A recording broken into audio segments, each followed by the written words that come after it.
मृत्यु के बाद 13 दिन तक आपके आत्मा के साथ क्या होता है? मृत्यु के बाद आत्मा कहाँ जाती है? क्या वह अपने परिवार को देख सकती है या भटकती रहती है? इन 13 दिनों में उसका भविष्य तय होता है, स्वर्ग, नरक या पुनर्जन्म। यह सिर्फ एक कहानी नहीं, बल्कि जीवन और मृत्यु के रहस्यों की झलक है। इसे अंत तक सुने, यह आपकी सोच को बदल देगा। तो चलिए शुरू करते हैं। अंधकार धीरे धीरे घिर रहा था। कानों में शोर था, लेकिन शब्द स्पष्ट नहीं थे। ऐसा लग रहा था जैसे कहीं दूर से आवाजें आ रही हों। कोई पुकार रहा हो, कोई रो रहा हो, कोई घबरा रहा हो। शरीर पूरी तरह निष्क्रिय था, लेकिन चेतना जाग रही थी।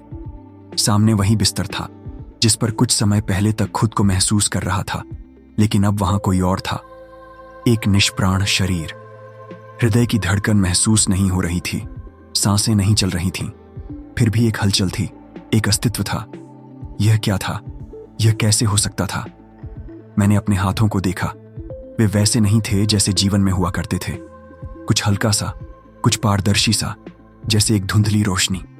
कुछ समझ नहीं आ रहा था, पर इतना अवश्य था कि कुछ असाधारण घटित हो चुका था। कमरे में परिवार के सदस्य खड़े थे। उनकी आंखों से आंसू बह रहे थे। वे मेरे ही नाम को पुकार रहे थे, मुझे झकझोर रहे थे। लेकिन अजीब बात थी कि उनकी आवाज तो आ रही थी, पर मेरे जवाब देने पर कोई प्रतिक्रिया नहीं हो रही थी। मैंने जोर से चीख कर कहा, मैं यहां हूं, देखो, मैं ठीक हूं। लेकिन किसी ने नहीं सुना। मैंने अपने भाई के कंधे पर हाथ रखा, लेकिन उसका कोई असर नहीं हुआ। मेरी पत्नी रो रही थी, मेरे चेहरे को सहला रही थी, लेकिन वह शरीर अब मेरा नहीं था। घबराहट बढ़ने लगी। यह सब क्या था? मैं जिंदा था या नहीं? यह सब एक भ्रम था या कोई सपना? मैंने घर के आईने में खुद को देखने की कोशिश की, पर वहां कुछ नहीं था। वहां बस शून्यता थी। एक अजीब सी ठंडक पूरे अस्तित्व में भरने लगी।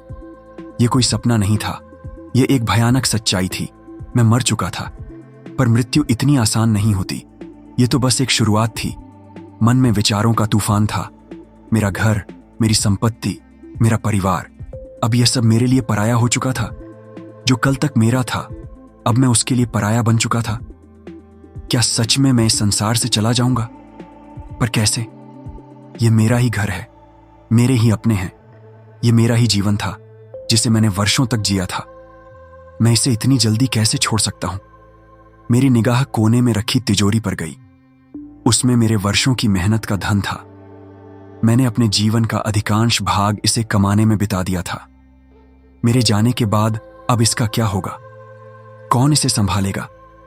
क्या कोई इसे गलत तरीके से हथिया लेगा? क्या मेरी मेहनत का सही सम्मान होगा? ये सब सोचकर मन में एक अजीब सा दर्द हुआ। तभी मैंने देखा कि घर के कुछ सदस्य एक दूसरे से बातें कर रहे थे। उनकी आंखों में आंसू थे, लेकिन उनके शब्दों में एक अजीब सा स्वार्थ झलक रहा था। कुछ पैसों की बातें हो रही थीं, संपत्ति के बंटवारे की चर्चाएं थीं। यह देखकर भीतर कुछ दरकने लगा।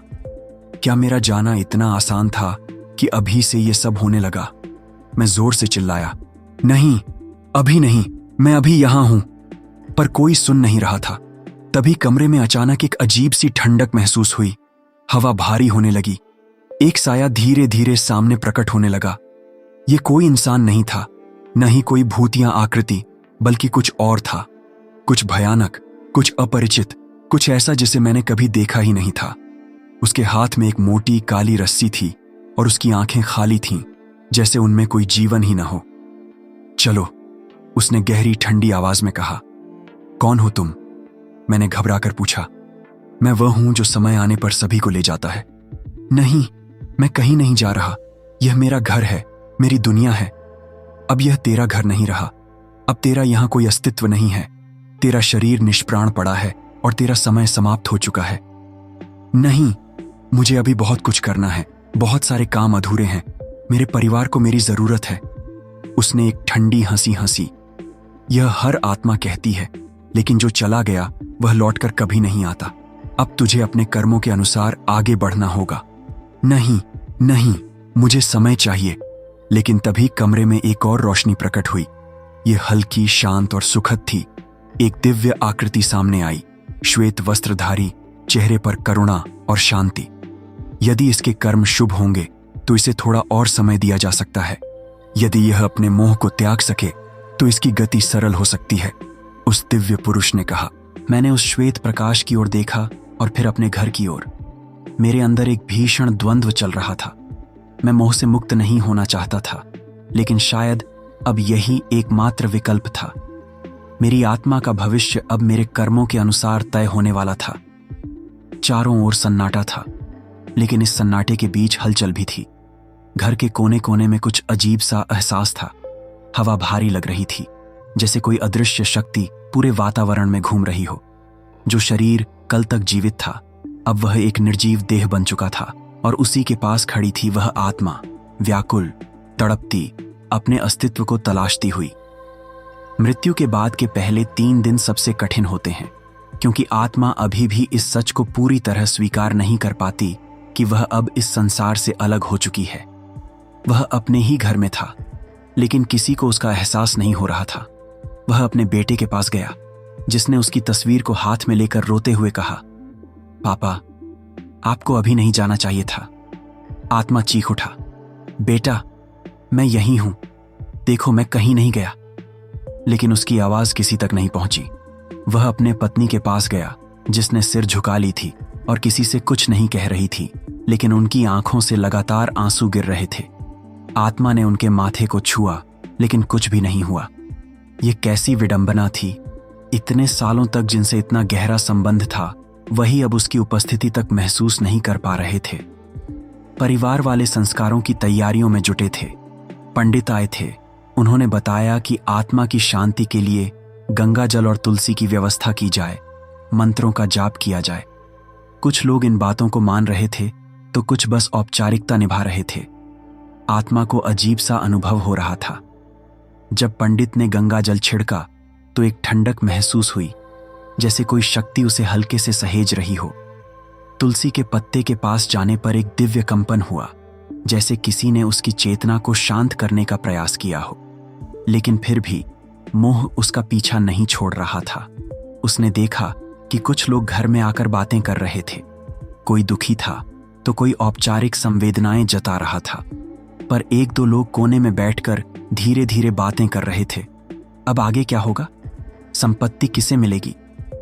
आत्मा का खून खौल उठा। अभी तो उसका शरीर भी पूरी तरह ठंडा नहीं हुआ था, और लोगों ने उसके धन और संपत्ति की बातें शुरू कर दी थीं। क्या यही संसार था जिसे वह इतना प्यार करता था? क्या यही लोग थे जिनके लिए उसने अपनी पूरी जिंदगी खपा दी थी? उसका गुस्सा बढ़ता गया। उसने कोशिश की कि उन लोगों को धक्का दे, उन्हें जोर से चिल्लाकर बोले कि रुको, अभी मैं यहीं हूं। लेकिन कुछ भी नहीं हुआ। क्रोध में उसका अस्तित्व कांपा, और तभी अचानक एक अजीब सी छाया उसके सामने आई। ये वही अंधेरी आकृति थी जिसने उसे पहले दिन ही बुलाने की कोशिश की थी। गुस्से से कुछ नहीं होगा, उस आकृति ने कहा। यह संसार तुझे अब स्वीकार नहीं करता। नहीं, यह मेरा घर है, मैं इसे नहीं छोड़ सकता। आत्मा चीखी, मोह छोड़ना ही पड़ेगा, वरना तेरा कष्ट बढ़ता जाएगा। देख, यह संसार तुझे भूलने की प्रक्रिया में लग चुका है। आत्मा ने चारों ओर देखा। कोई रो रहा था, कोई दुखी था, लेकिन धीरे धीरे सभी लोग अपने अपने जीवन में लौटने लगे थे। कुछ लोग मोबाइल पर व्यस्त हो गए थे, कुछ आपस में पुरानी बातें करने लगे थे। नहीं, यह गलत है। अभी कल तक मैं इन सब के साथ था, और आज मैं इनके लिए बस एक बीती हुई याद बनकर रह गया। यह संसार ऐसा ही है, अंधेरी आकृति ने कहा। जो चला गया उसे धीरे धीरे भुला दिया जाता है। तभी अचानक घर के बाहर एक और रोशनी दिखाई दी। यह एक सकारात्मक ऊर्जा थी। श्वेत प्रकाश में लिपटी एक दिव्य आत्मा प्रकट हुई। जो मोह को छोड़ देते हैं वे आगे बढ़ जाते हैं, उस दिव्य आत्मा ने कहा। जो इस संसार के झूठे बंधनों में फंसे रहते हैं वे भटकने लगते हैं। आत्मा ने ध्यान दिया कि उसके आसपास कई और आत्माएं थीं। कुछ बहुत हल्की और शांति से भरी हुई थीं, और कुछ भारी और परेशान। हल्की आत्माएं धीरे धीरे ऊपर की ओर बढ़ रही थीं, जबकि भारी आत्माएं एक ही जगह चक्कर काट रही थीं। कुछ आत्माएं तो गुस्से में यहां वहां भटक रही थीं, जैसे वे बदला लेना चाहती हों, तो कुछ इतनी दुखी थीं कि आगे बढ़ने का साहस ही नहीं कर पा रही थीं। जो संसार को नहीं छोड़ पाते वे भटकते रहते हैं, दिव्य आत्मा ने कहा। जो जाने के लिए तैयार हो जाते हैं वे अपने कर्मों के अनुसार अगले पड़ाव की ओर बढ़ जाते हैं। आत्मा के अंदर द्वंद्व छिड़ा था। क्या वह इस संसार को छोड़ सकता था? क्या वह अपने परिवार को छोड़ सकता था? उसने देखा कि उसकी पत्नी अभी भी रो रही थी, लेकिन बाकी सब धीरे धीरे सामान्य हो रहे थे। उसे समझ आ रहा था कि वह चाहे जितना भी चिल्लाए, जितना भी गुस्सा करे, यह संसार उसे कभी फिर से वैसे नहीं अपनाएगा जैसे पहले अपनाया करता था। तभी एक और छाया प्रकट हुई, एक नकारात्मक ऊर्जा। यह वह आत्मा थी जो वर्षों से इसी जगह भटक रही थी। यहां मत रुको, उसने कहा, वरना तू भी मेरी तरह फंस जाएगा। यमदूत फिर से प्रकट हुए। इस बार उनके चेहरे पर कठोरता नहीं, बल्कि एक अजीब सी करुणा थी। अब तुझे तय करना है, उन्होंने कहा। क्या तू इस संसार से आगे बढ़ेगा या इस घर में हमेशा के लिए भटकता रहेगा? आत्मा ने चारों ओर देखा। अब निर्णय का समय आ चुका था। आत्मा को अब यह एहसास होने लगा था कि इस संसार में उसकी उपस्थिति मात्र एक छाया बनकर रह गया है। पहले दिन जब वह अपने परिवार के आसपास भटक रहा था तो उसे यह स्वीकार करने में कठिनाई हो रही थी कि अब वह उन लोगों का हिस्सा नहीं रहा जिनसे वह इतना प्रेम करता था। लेकिन अब चौथे दिन से कुछ बदलने लगा था। धीरे धीरे वह शरीर के मोह से अलग होने लगा था, लेकिन मन में अभी भी हलचल थी। घर में पिंडदान और श्राद्ध की तैयारियां हो रही थीं। परिवार के लोग पंडित के बताए विधि विधान कर रहे थे और पहली बार आत्मा ने महसूस किया कि इन संस्कारों का उस पर सीधा प्रभाव पड़ रहा था। जैसे ही परिवार ने पहला पिंड चढ़ाया, आत्मा को अपने अंदर हल्की सी ऊर्जा महसूस हुई, मानो कोई अदृश्य शक्ति उसे सहारा दे रही हो। जब मंत्रों का उच्चारण हुआ तो चारों ओर एक कंपन सा फैल गया। ये कंपन उसे अपनी ओर खींच रहा था, जैसे कोई उसे इस संसार से आगे बढ़ने के लिए बुला रहा हो। लेकिन इसी दौरान आत्मा ने कुछ विचित्र दृश्य भी देखे। कुछ आत्माएं आसपास भटक रही थीं, जो इन श्राद्ध कर्मों से मिलने वाली ऊर्जा को खींचने का प्रयास कर रही थीं। वे आत्माएं जिनके परिवार ने उनके लिए कोई विधि विधान नहीं किया था, भूखी प्यासी इधर उधर घूम रही थीं। वे बार बार आगे बढ़तीं, लेकिन एक अदृश्य शक्ति उन्हें पीछे धकेल देती। उनमें से कुछ आत्माएं गुस्से में बड़बड़ा रही थीं, हमारे अपने हमें भूल गए, हमें कोई पिंडदान नहीं मिला, हम अंधकार में भटक रहे हैं। आत्मा को यह देखकर डर भी लगा और दुख भी हुआ। क्या ऐसा भी होता है? क्या जो पीछे रह जाते हैं वे अपने पूर्वजों का इतना भी ख्याल नहीं रखते? तभी यमदूतों की उपस्थिति एक बार फिर महसूस हुई। इस बार वे पहले की तरह भयावह नहीं लग रहे थे, बल्कि एक निश्चित प्रक्रिया का पालन कर रहे थे। उन्होंने आत्मा को संकेत दिया कि अब उसे चलना होगा। आत्मा को एक बार फिर झिनक हुई, क्या वह अपने परिवार को अब पूरी तरह छोड़ देगा? लेकिन जैसे ही पिंडदान का अंतिम अंश गिरा, आत्मा को लगा कि कोई अदृश्य हाथ उसके अंदर समा गया हो, उसे एक नई दिशा की ओर धकेल रहा हो। धीरे धीरे उसने देखा कि उसके सामने एक मार्ग खुल रहा था। यह कोई साधारण मार्ग नहीं था। यह एक लंबी रहस्यमयी गली जैसी थी, जिसके दोनों ओर अनगिनत छायाएं चल रही थीं। कुछ आत्माएं रो रही थीं, कुछ चिल्ला रही थीं और कुछ निर्विकार भाव से आगे बढ़ रही थीं। ये कौन है? आत्मा ने यमदूतों से पूछा। ये वे हैं जो अपने कर्मों के अनुसार विभिन्न योनियों की ओर जा रही हैं, यमदूतों ने उत्तर दिया। आत्मा ने देखा कि कुछ आत्माएं धीरे धीरे किसी अदृश्य दरवाजे से गुजर रही थीं और फिर अचानक वे एक नए रूप में प्रकट हो जाती थीं। कोई किसी पशु का आकार ले रही थी, कोई किसी पक्षी का। आत्मा को समझ में आ गया कि ये पुनर्जन्म की प्रक्रिया में जा रही थी। हर आत्मा को पुनर्जन्म नहीं मिलता। यमदूतों में से एक ने कहा, कुछ को अपने कर्मों के अनुसार ऊपर उठने का अवसर मिलता है और कुछ को अपने पापों के कारण निचली योनियों में जाना पड़ता है। आत्मा ने देखा कि एक आत्मा जो बहुत भारी लग रही थी नीचे गिर रही थी। उसकी चीखें गूंज रही थीं, लेकिन कोई उसे बचाने नहीं आया। वह धीरे धीरे एक कीड़े के रूप में बदल गई और एक अंधेरी गुफा में समा गई। यह देखकर आत्मा के अंदर भय समा गया। क्या यह भी उसके साथ हो सकता था? फिर उसने कुछ अत्यंत हल्की आत्माओं को देखा जो श्वेत प्रकाश में विलीन हो रही थीं। वे आत्माएं इतनी शुद्ध थीं कि उनके चेहरे पर कोई डर नहीं था। आत्मा को समझ में आ गया कि ये पुण्यात्माएं थीं जो सीधे उच्च लोकों की ओर जा रही थीं। अब उसकी यात्रा एक विशाल दरबार की ओर बढ़ने लगी। आगे एक भव्य महल था जिसके द्वार के सामने कई दूत खड़े थे। यह धर्मराज का दरबार था। यहां हर आत्मा को अपने कर्मों का लेखा जोखा सुनाया जाना था। अब तुझे अपने कर्मों का हिसाब सुनना होगा, यमदूतों में से एक ने कहा। आत्मा कांप उठी।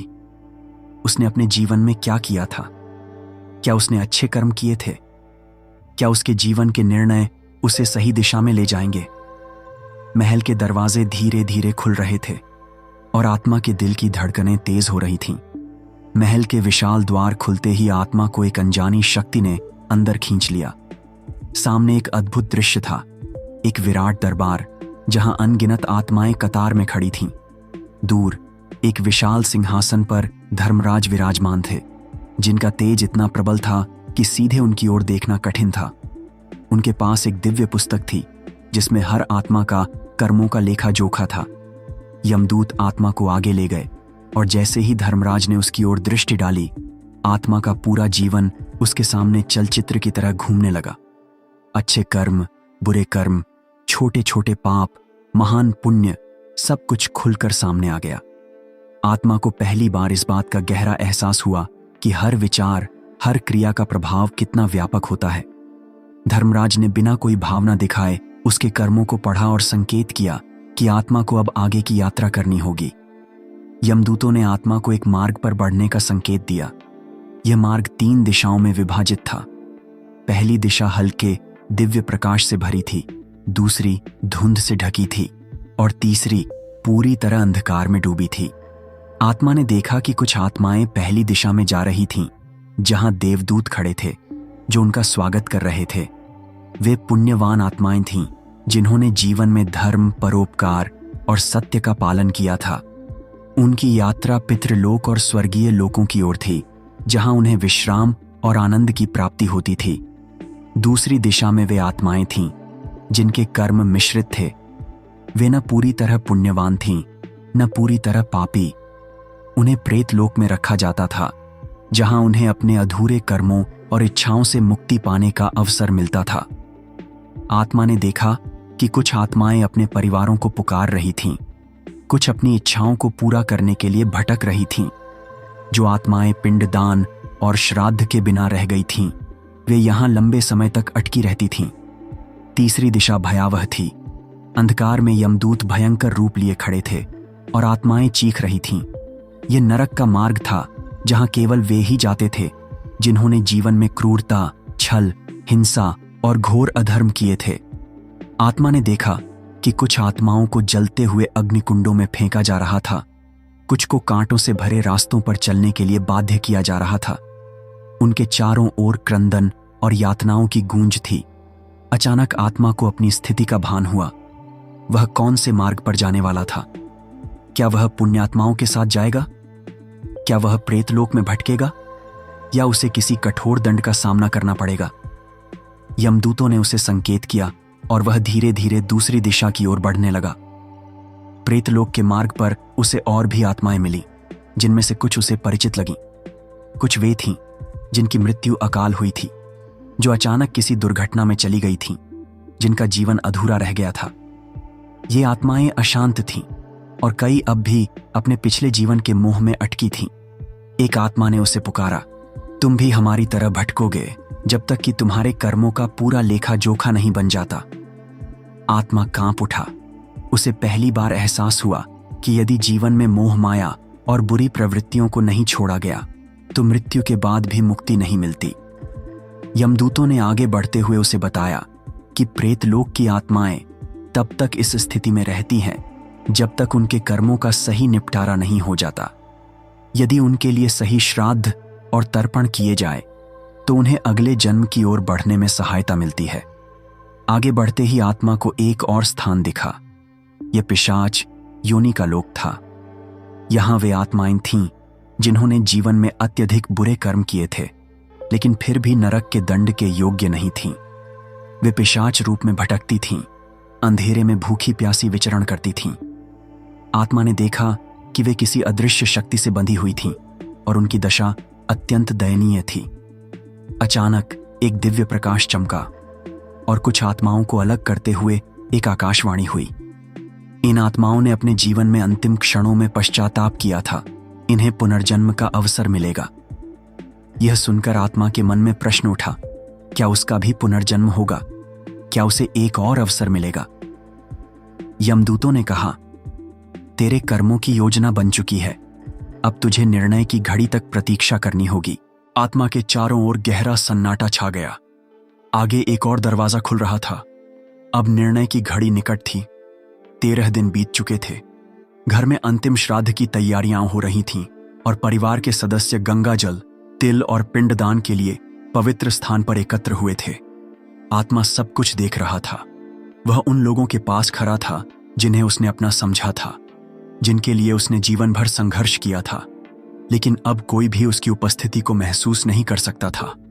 वह अपने परिवार को पुकारना चाहता था, कहना चाहता था कि वह अब भी यहीं है, उनके पास, उनकी हर बात सुन रहा है, लेकिन कोई भी उसे देख नहीं पा रहा था। उसकी पत्नी उसके चित्र के सामने बैठी थी, अश्रुपूर्ण आंखों से मंत्रों को सुन रही थी। बेटा गंभीर मुद्रा में थे, शायद सोच रहे थे कि उनके पिता इतनी जल्दी उन्हें छोड़कर क्यों चले गए। बेटा बेटी सभी यादों में डूबे हुए थे और रिश्तेदार आपस में फुसफुसा रहे थे। कुछ दुख में डूबे थे तो कुछ केवल औपचारिकता निभा रहे थे। 13वें दिन का अनुष्ठान प्रारंभ हुआ। पंडित ने जल अर्पित किया और कहा, यह जल और पिंडदान आत्मा के मोक्ष के लिए है। यदि यह विधिपूर्वक किया जाए तो आत्मा को शांति मिलती है और उसका मार्ग प्रशस्त होता है। यदि नहीं किया गया तो आत्मा भटकती रहती है, मोह और अपूर्ण इच्छाओं में फंस जाती है। आत्मा को पहली बार एहसास हुआ कि इस अनुष्ठान का कितना महत्व है। यह केवल एक परंपरा नहीं थी, यह एक शक्ति थी जो आत्मा को संसार से मुक्त कर सकती थी। उसने उन हजारों आत्माओं को देखा जो तर्पण के अभाव में अब भी धरती पर भटक रही थीं, जो अपने ही घरों के कोनों में कैद थीं, अपने ही परिवारों को पुकार रही थीं, लेकिन कोई उन्हें सुनने वाला नहीं था। आत्मा ने देखा कि कुछ आत्माएं अत्यंत हल्की और प्रकाशमान हो गई थीं। वे धीरे धीरे ऊपर उठ रही थीं। कुछ के चेहरे पर शांति थी, जैसे कोई भारी बोझ उतर गया हो। यह वे आत्माएं थीं जिनके परिवारों ने विधिपूर्वक सभी अनुष्ठान किए थे, जिन्होंने प्रेम और श्रद्धा से तर्पण किया था। आत्मा ने पहली बार अनुभव किया कि प्रेम और श्रद्धा से किया गया कार्य मृत्यु के बाद भी आत्मा को प्रभावित करता है। लेकिन कुछ आत्माएं अब भी भारी थीं, काले धुएं में लिपटी हुई। वे वहीं खड़ी थीं, हताश, उदास और व्याकुल। ये वे आत्माएं थीं जिनके लिए कोई तर्पण नहीं किया गया था, जिनके परिवारों ने केवल दिखावे के लिए संस्कार किए थे, जिनके अपनों ने उन्हें भुला दिया था। एक काली छाया पास आई। ये एक और आत्मा थी जिसने धीरे से कहा, यदि तर्पण नहीं हुआ तो आत्मा की गति बाधित हो जाती है। वह भटकती रहती है, उसे न तो पुनर्जन्म मिलता है न मुक्ति। आत्मा घबरा गया। क्या उसका भी यही हाल होगा? क्या वह भी इसी तरह अटका रहेगा? तभी एक दिव्य प्रकाश प्रकट हुआ। एक अत्यंत तेजस्वी आत्मा वहां प्रकट हुई, जिसने कहा, जिसने जीवन में सत्कर्म किए हैं उसे कोई नहीं रोक सकता। तर्पण की सहायता से मार्ग सरल होता है, लेकिन अंतिम निर्णय कर्मों के आधार पर ही होता है। यदि जीवन में शुभ कर्म किए हैं तो गति स्वतः मिलती है। आत्मा ने देखा कि एक मार्ग खुल रहा था। यमदूत और देवदूत दोनों खड़े थे। अब अंतिम निर्णय का समय था। धर्मराज का स्वर गूंजा, तेरे कर्मों के अनुसार तुझे 2 मार्ग दिए जाते हैं, पुनर्जन्म या पितृलोक में ठहराव। यदि तेरी आत्मा अभी भी अधूरी इच्छाओं से भरी है तो तुझे पुनः जन्म लेना होगा। यदि तेरा मन संसार से मुक्त है तो तुझे पितृलोक में स्थान मिलेगा। आत्मा ने गहरी सांस ली। उसने अपने पूरे जीवन पर विचार किया। क्या वह वापस जाना चाहता था? क्या वह फिर से जन्म लेना चाहता था? क्या अभी भी कोई मोह था जो उसे बांध रहा था? उसने अपने परिवार की ओर देखा। वे उसे याद कर रहे थे, लेकिन धीरे धीरे उनके मन में स्वीकृति आ रही थी। वे उसे विदाई दे रहे थे। पत्नी के चेहरे पर शांति थी, पुत्र के नेत्रों में संतोष। शायद वे समझ चुके थे कि मृत्यु के बाद जीवन का एक नया अध्याय प्रारंभ होता है। आत्मा ने अपने भीतर झांका। एक हल्कापन महसूस हुआ। मोह टूट रहा था। अब कोई तड़प नहीं थी, कोई दुख नहीं था। उसने अपना निर्णय ले लिया। आत्मा धीरे धीरे ऊपर उठने लगा। प्रकाश और गहरा हुआ। संसार पीछे छूट रहा था और फिर सब कुछ शांत हो गया।